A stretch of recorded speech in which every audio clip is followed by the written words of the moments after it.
Today on the Marvel Cinematic Universe podcast, we didn't get any tricks, but we did get another treat. Marvel has given us a trailer for Guardians of the Galaxy, the holiday special. Welcome to the Marvel Cinematic Universe podcast. My name is Matthew Carroll, and today I have two good friends with me. We have Zuhair Ali and Blake Geilenfeldt. How you guys doing? Great to be here, bud. Excited for another Marvel trailer. How are you? Man, I feel like we're getting an embarrassment of riches. I was like, this week there's not going to be any content. We're just gonna we'll probably do some other episodes, like some commissioned episodes, some feedback episodes, nothing big, and then this week we had two major trailers drop, and I'm like, what is happening? And we've got Black Panther next week, so it's a great week. It's a great week so far. I'm glad that all of these trailers are coming out before the fantasy draft, so we don't have to worry about stuff popping up in the middle.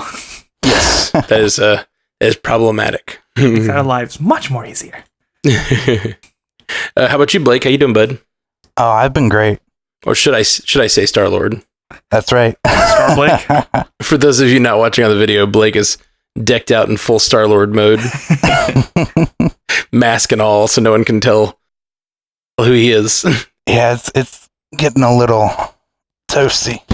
Yeah, you might want to take that off. Just press that button on the side. Yeah. Wow. We'll add the special effect in later, don't worry.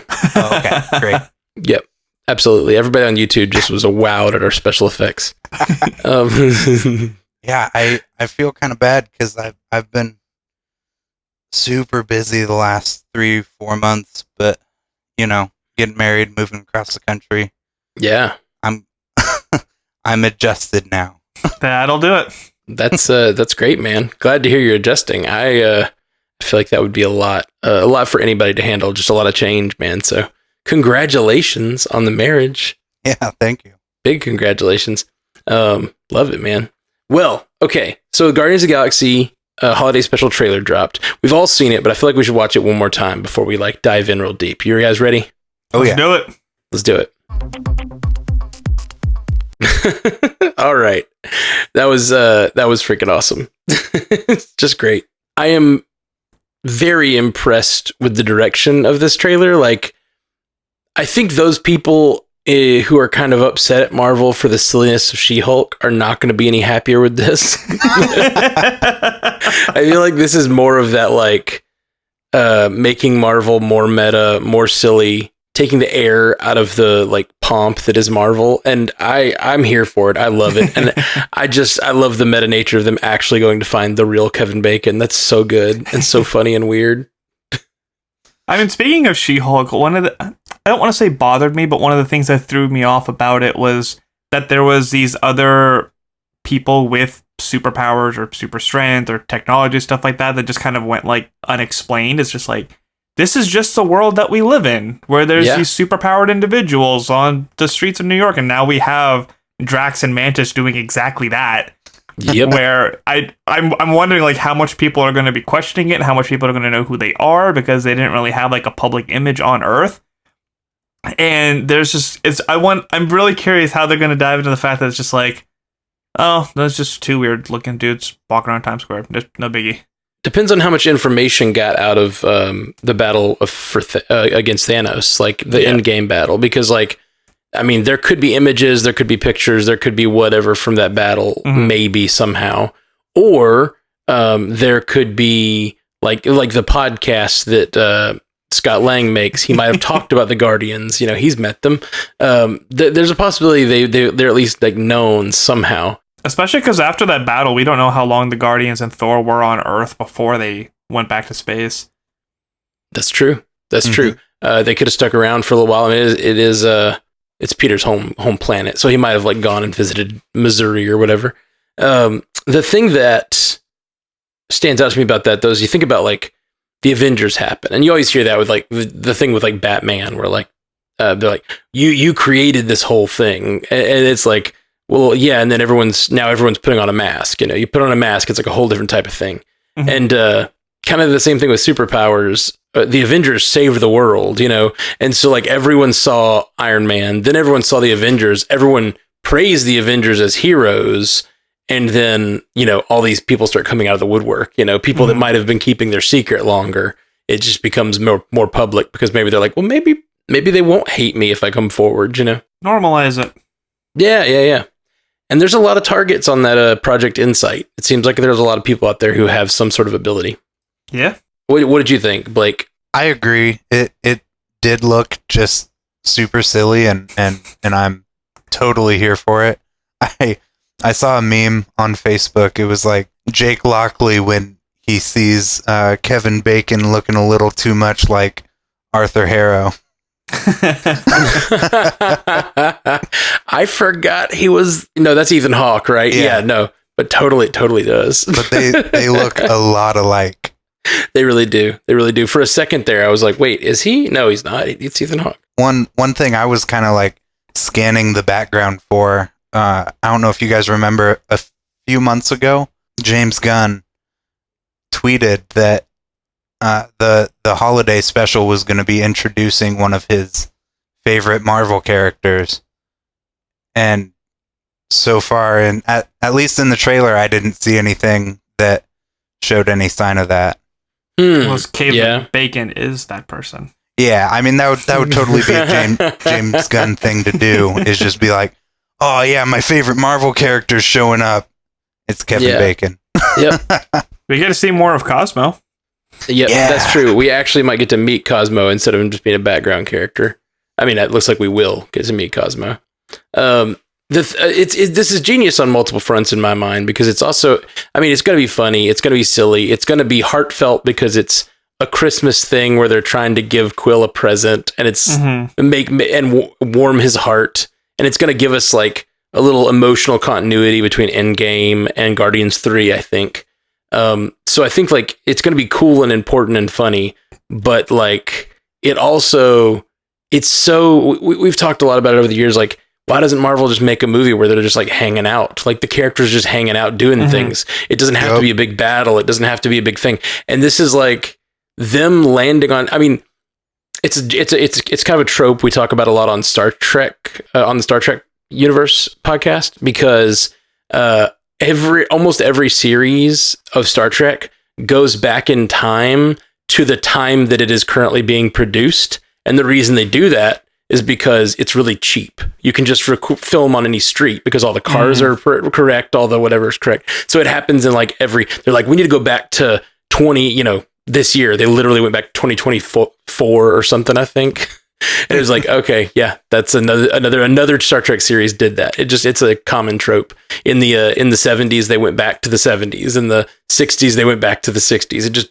It's like a common thing. And so them going back to Earth, one of my first thoughts was seeing Mantis and Drax like wandering down the street. I was like, that shot costs nothing to film. Like there's no post credits, you just like, you get them in their outfits, you have them walk down the street, and they're like at a Christmas party in one of those shots. It's just like, oh, they're just doing Christmas. It's like, this is going to be a cheap movie to shoot. It's going to be just them having a good time making a TV show. I'm really curious how long it'll be. It feels like a Christmas movie. Like it feels like it's going to be like 2 hours based on the trailer to me. And I don't think it will be. I think it'll probably be more like an hour, but we'll see. I can see an hour.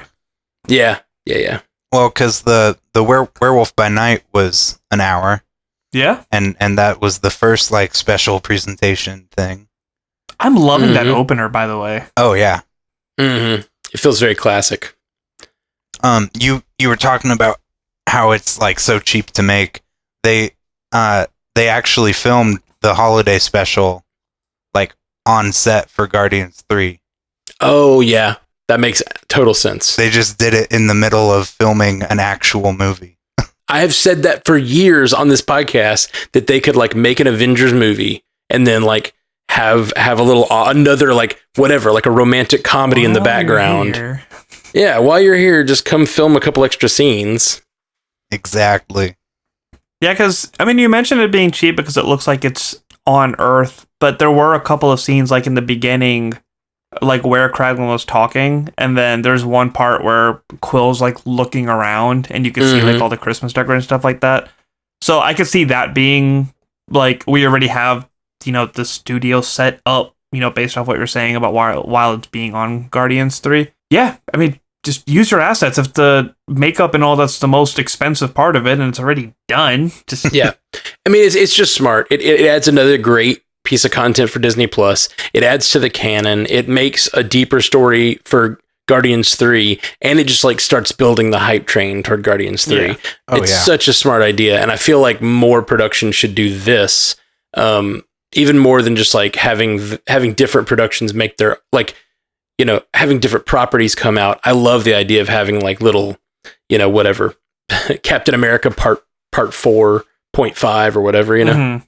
Well, because Guardians 3 comes out in May, right? Yeah, I think so. Yeah, so I mean, now would be the time to like start to get that rolling, because there's Black Panther, Ant-Man and the Wasp: Quantumania, and then Guardians 3. Yeah, I could totally see them dropping the trailer for Guardians 3 at the end of this special, you know? Oh, yeah. That would be really cool. Really, really cool. 6 months away. Yep, that's about right. Gamora's still a big question mark in this. Like, is the past Gamora still here, or did she disappear with the snap and they just never showed that? You know, they brought it up enough in... Well, past Thor. Gamora, like the Gamora he loved died. Yeah. Right. For the Soul Stone. And then the new Gamora who doesn't know him is out there somewhere. And so I think that's, if anything, we're going to deal with that Gamora. But she like took off at the end of Endgame. Was she not in Love and Thunder? I didn't know, remember. but Peter did like somewhat mention it, like somebody I used to love type of dialogue. Right. Right. Yeah, no, she wasn't in it. She went off on her own. So she's like, because she doesn't know the Guardians. Like from her 2014 perspective, they're just a random crew of people. So she's still serving Thanos at that point. So like you could even imagine her disappearing in the snap, but I don't think she did. I think they show her like walking off. I could see that being like Nebula's whole plot line when she's like, we don't have time for holidays or whatever. Maybe they are in the middle of a mission trying to find Gamora. I definitely think that's going to be part of the story here. Mm-hmm. But to me, I think they're going to save most of that for Guardians 3. Yeah, they're just going to tease it a little bit to kind of get you hyped up for that. I think they're trying to let us know, like, I know it's been 4 years since you saw him lose Gamora, but like, here's how he's feeling now, you know? Yeah. Like, when you put it that way. Yeah, since you saw Infinity War Endgame, it's been 4 years, so let's put him back on the screen, let you feel his emotions, so that when you see Guardians 3, you really feel for all of them, really, but Peter particularly. Speaking of 4 years, Groot has aged another 10. Yeah. Yes. He's tall again. He's got the little reindeer antlers. That's so cute. And he's buff. Yeah. I'm excited to see Groot do some Grootin'. It's Grootin' time. Yeah. They totally, I feel like they're totally doing like the whole save money, because like they also put the two characters that take almost no CGI to do like their own mission off to go find Kevin Bacon. Like that feels like it's going to be the meat of the movie, to go get his present, which is Kevin Bacon, which is so funny. So like, I have to give her a shout. Ashley Coffin said she couldn't make it tonight. It's her husband's birthday. Happy birthday, Ken. Happy birthday, Ken. But she couldn't make it, but she said, you have to spend at least 2 minutes talking about how excited I am for this movie. And I don't know exactly how to do that, but I feel like I've already burned up like 30 seconds. So I'm like a quarter of the way there. Ashley said it was genius. She said the Kevin Bacon of it was genius, which I agree with her. And I think that 45 seconds is about all I got. I'm sorry, Ashley. I tried for 2 minutes and I ran out of steam. Well, if this is a good take, we'll say that Ashley said it. If it's a bad take, then I'll take credit for it. But, we're talking about how great it's like, oh, it's so sweet. They're trying to make him feel better. Let's just commit kidnapping. That'll cheer him up. Yeah, it's great. It's so good. And it's great because Kevin Bacon's actually close friends with James Gunn. They did a movie called Super together years ago. Oh. It was great. A really great movie. Kevin Bacon plays the antagonist to our hero, who's played by Rainn Wilson, by the way. That's his. Wow. Yeah, that's his first superhero movie, where Rainn Wilson decides to be a vigilante hero with no powers or anything, and it's just like like guy whose wife left him and he tries to be a superhero, and it's James Gunn being super James Gunny, and he's like, I don't know. If you've seen Kick-Ass, it's sort of like, it feels like it's in the same universe. It feels like that same kind of like, I'm going to be a superhero, and there are real consequences to me being a superhero because I'm not super. I know we're already off the rails, but speaking of James Gunn, I'm sure you guys heard that he's now CEO of DC. Yeah, he's the head of their production company or whatever over there. So we're not getting a Guardians 4. I think we knew that already anyway. Yeah, he said a long time ago that he was done as soon as Gunn was done. Yeah, and Gunn said he was done after 3, after they fired him and brought him back and everything. So, I think this is Disney's chickens coming home to roost. Like they did a bad thing. They're lucky that he came back for 3. We're all incredibly lucky that he came back for 3. Yeah. Oh, and that's just James Gunn being a guy who actually cares about the content that he makes. Mm-hmm. And I'm really excited. My thoughts on him taking up the DC thing is like, I really like James Gunn. I love him. But the thing I love most about him is his like unique takes on original stories and how much he invests in the creativity of like singular unique projects. Mm-hmm. And I am not sure how that correlates to someone who's doing the larger production thing, you know? I'm totally on board. I'm 100% there, but I just hope whatever they do, if it's not successful after one movie, that freaking Warner Brothers will let them do it for a couple of years, because I'm really tired of DC like changing directions so often that like nothing ever happens. Right. Well, they just got bought out by, what was it, Discovery? So like HBO canceled a bunch of projects and this happened and that happened. So like HBO itself is on its reset. And James Gunn is a big part of that reset for the DC properties in this kind of new step that HBO and Warner Brothers and Discovery and all of them are taking. Yeah.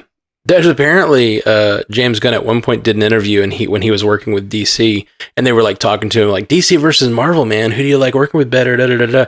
And he apparently like in that interview like pitched the idea. He's like, well, I love them both, and like I have spoken to Feige, like I want them to do a DC versus Marvel movie. And like that's, you know, we're in the multiverse, man. It's possible. It's out there. That's one of those random bands of universes. Could be the DC universe.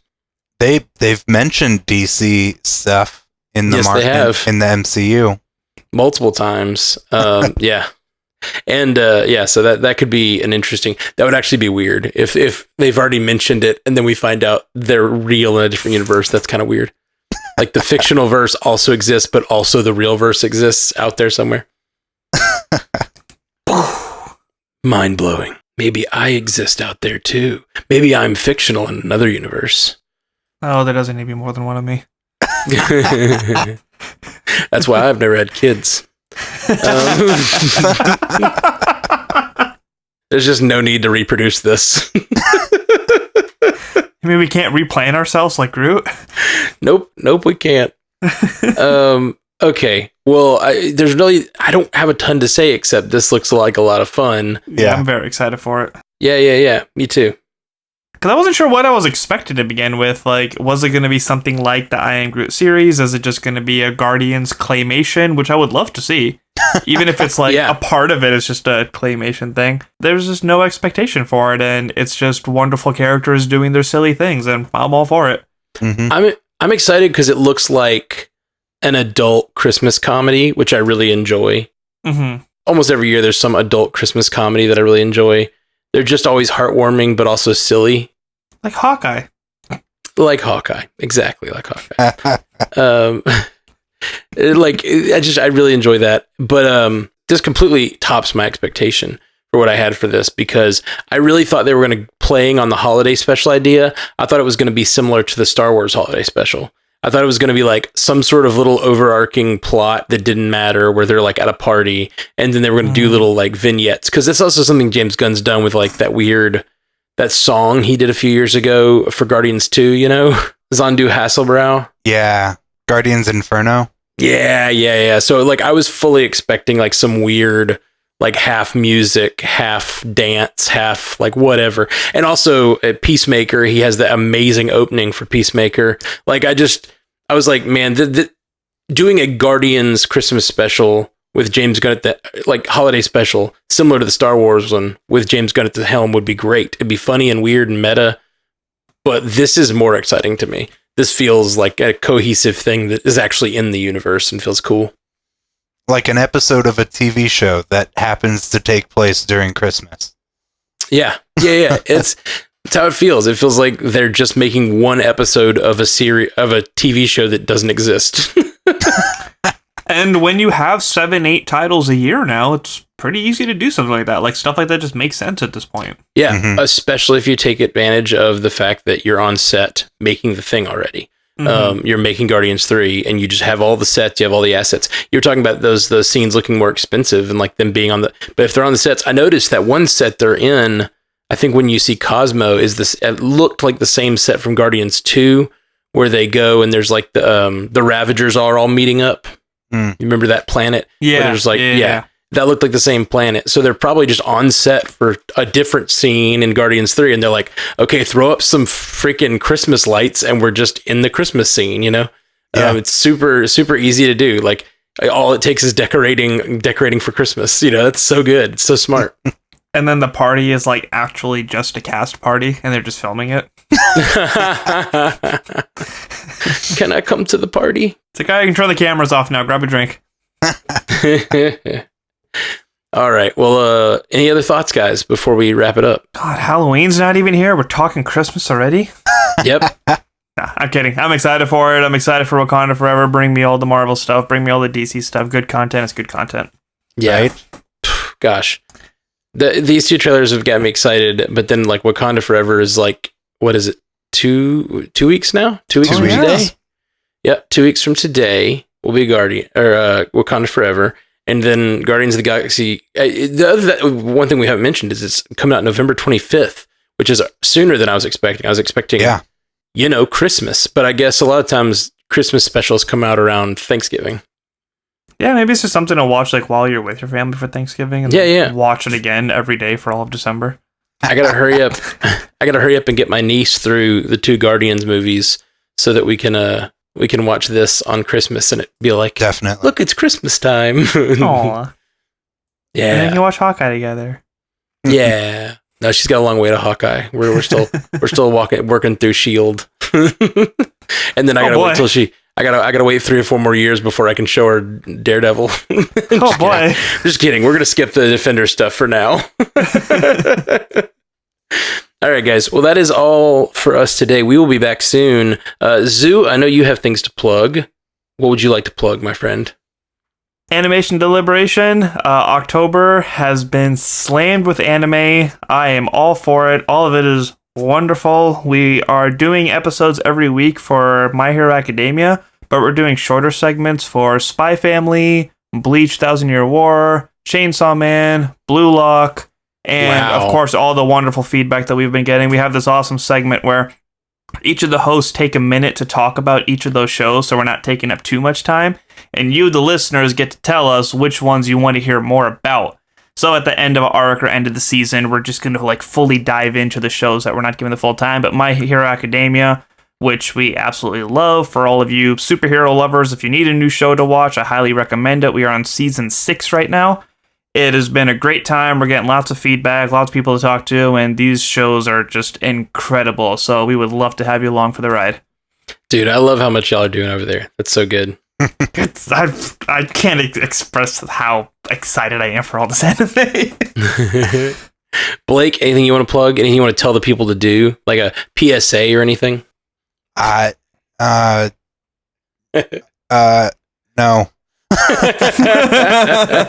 You put me on the spot. All right, yeah. My PSA, real PSA. Go vote, everybody. We're getting really close. A lot of the voting is already open, so vote. Pandas vote. That's what we do. Part of our, duty. Embarrassment votes. Yeah, embarrassment votes. So if you're out there and you don't vote, you can't complain. That is true. Well, not exactly true, but it is a thing people say.